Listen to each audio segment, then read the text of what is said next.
This is Car Coach Reports, and I'm Lauren Fix, and today we're going to go through the 2022 Prius Prime.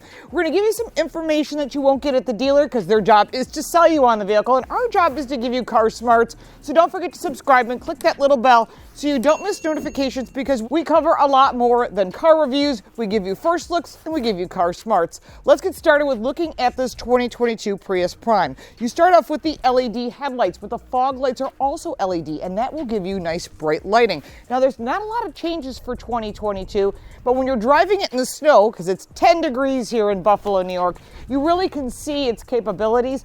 It's not an all-wheel drive vehicle. It is running on all-season 15-inch alloy wheels. So it's not a performance tire, but these all-season tires do the trick. Now, one of the things you'll want to know when you're looking at this vehicle is some of the things that make it quite unique. It is a different looking vehicle. One of the things you'll notice is this is a plug-in hybrid. It is marked right there for you to know. So one of the things you will see as you go further back in this vehicle is you'll have a gas door on one side and a charging port on the other.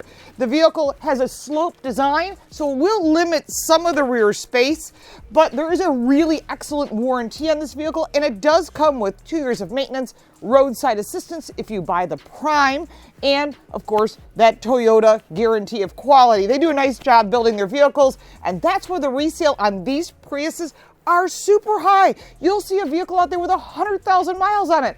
People still want them, because these vehicles perform, and they've been doing this for a very long time. When you come around to the back of the vehicle, it looks perfectly fine, but you will see that this is a glass area, so the visibility will be slightly different from what you would see looking at the rear of any other vehicle.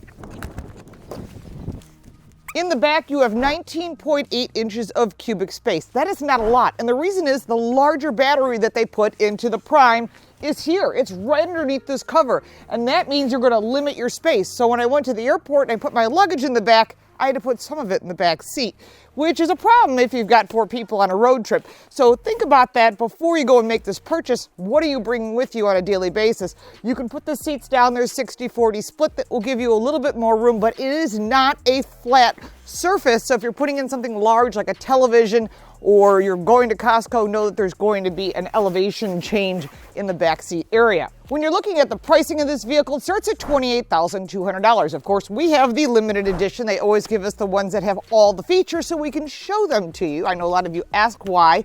We only get the loaded versions. We want to show you everything that's possible. This vehicle then came in at $35,000. That was including the delivery charge. Also check your insurance rates before you make a decision on this vehicle or any of the competitors that are out there. Under the hood is a 1.8 liter 4-cylinder engine with an 8.8 kilowatt battery, which gives you about 25 miles of distance before it turns into a gasoline engine. Now, as we sit here at a traffic light, you hear nothing. It's on battery power. It is absolutely silent, and that is what an electric car should be. It gives you silence. Now, when you put your foot on the gas, we're going to go into the different drive modes that's next to the shifter. You can go into the eco, the normal, or the power mode, or a sport mode. We're going to start off with that. 0 to 60 time is 10.8 seconds. So you really have to kind of plan your acceleration, because it's going to take a little longer than it would with some electric vehicles or some gasoline powered vehicles. 0 to 60, 10.8 seconds. In the power mode, a little yawn. Like, it takes forever. We're still not at 60. Now we're at 60. Holy moly. And now I understand this is not a sports car, it's not a performance car, but when you need to pass someone or you need to get on an on-ramp, that's where it's important. Now, you can use the different modes, and we're going to go to an eco mode, which is more than fine for driving around town. And if you're really smart and you're good at being light on the pedal, you can use the electric mode all the time. Just note that you're getting about 25 miles of range, and then it's going to go back to a gasoline-powered engine, which is really good for road trips, because if you're going with just the electric, the problem is you have to stop for charging, people are impatient, and it's only 7 minutes to fill up the tank, and you're getting 55 miles to the gallon. That is really good. Now, I've been reading a lot of the forums. A lot of people are saying they're getting over 60 miles to the gallon. So you can hypermile if you wish. We've done videos on that. You can check that out on our channel. Now, one of the things to note is with this vehicle is it's really easy to charge anywhere. A full charge takes about 2 hours on 240 charging. Otherwise, if you plug it in at home, regular charging, it's about 5.5 hours. But if you're really smart and you're trying to save money, this may be a way to get that electric power when you need it for just running around town, maybe going to the grocery store, picking up the kids, and not using any gasoline. And if the price of gasoline is what it is, this is not a bad idea. So this really meets both worlds, and I think they've done a really great job with that. And when you're talking about handling for this vehicle, it does have a little bit of roughness to it on expansion joints, rough roads. We're going to go on my favorite little curvy road up here, just a little bit to show you what this vehicle handles like. The vehicle stops in about 128 feet from 60 to 0. That's a little less than what its competitors are doing. There's a lot of weight when you add batteries to a vehicle, but handling is good. Like I said, when it runs over some rough roads, you do hear it in the vehicle, and you can hear that engine in eco mode. It struggles just a little bit, but remember, if you got people in the car and a lot of gear,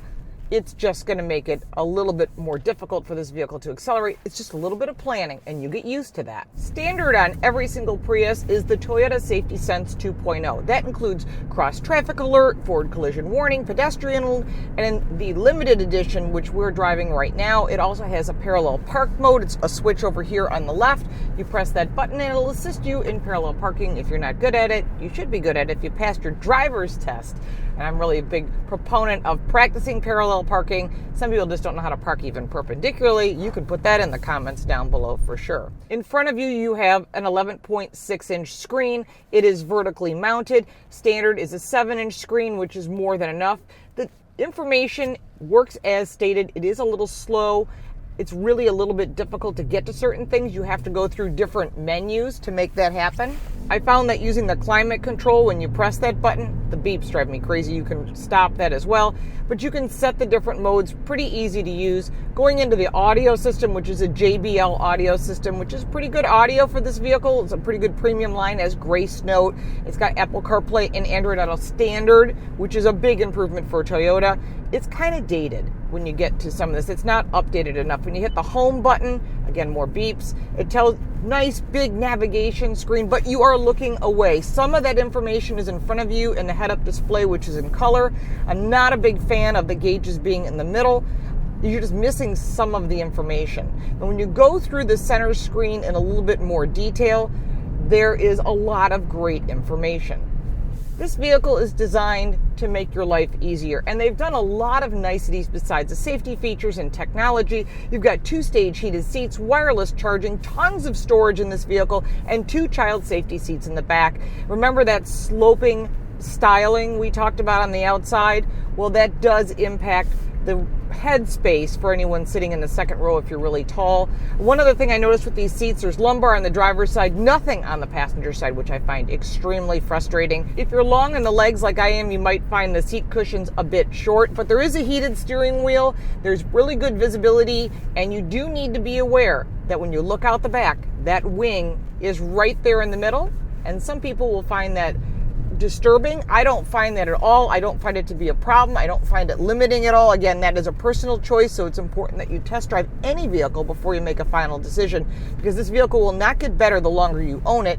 You either accommodate or you get frustrated, and I think that happens a lot with a lot of different people in their vehicles. And I can't tell you how many people have commented and sent me emails saying, I can't believe I bought this vehicle and now I have to get rid of it and I'm going to take a loss on it. So don't ever find yourself in that position. That would not be good, especially with the cost of vehicles today. With the chip shortage, you can check out information on the chip shortage on our website. I keep it posted on a regular basis so we can all keep on top of what's going on in this crazy automotive world we live in. Now, when you go into the home screen, it'll take you to that navigation. When you hit the menu screen, you'll get information, destination for your navigation, your projection, which is your connection with your phone, also an app suite, that's the Entune app suite, which is standard in this vehicle, and there is a phone connection with Bluetooth. All pretty standard information. There are some exterior buttons which make things a little easier, but a lot of it has to be done on the touch screen, which doesn't work with gloves, by the way, but it doesn't have to. The idea is that most of the time it's really nice weather, so you won't have to worry about that. The shifter below the center screen I find a bit unusual. Trying to get it into neutral, running this vehicle through the car wash, I found that kind of difficult actually. There's a park button to the left, your drive modes are to the right, your EV modes are here on the right. Pretty easy to use. Everything functions pretty close to what it was. It's a bit unusual, but when you're looking at the competition, what you're getting for your money, there's a lot of value in the Prius Prime. When you're looking at the pros and cons of this vehicle, it is kind of unique looking. It is a little bit dated when it comes to the center screen, but the performance of this vehicle is very slow. You have to plan out your acceleration. Now, when it's in the EV mode, it is excellent in city traffic, but one of the things I found is that it was kind of uninspiring. The handling was great. The safety features were fabulous, and it is great transportation from place to place. So you really need to look at the pros and cons for you before you make your final decision. Now, if you got value from this video, make sure to like and share. And if you have additional questions, because I did not cover every single little feature, please let me know and I will answer them. Put them in the comments down below. If you own a Prius Prime, you're a Prius enthusiast, we want to hear about that as well. Share that information. If you didn't buy this vehicle and you bought something else, we'd like to hear that as well. Check out our website for more reviews on this vehicle and its competitors at carcoachreports.com, available in English as well as in Spanish. I'll answer your questions here, also on all forms of social media at Lauren Fix, and check out our podcast, Total Car Score. It's available on all platforms where we go behind the scenes and tell you how the industry ticks. Thank you so much for watching. Thank you for subscribing. Thank you for supporting us on our Patreon page, and we'll look forward to seeing you next time.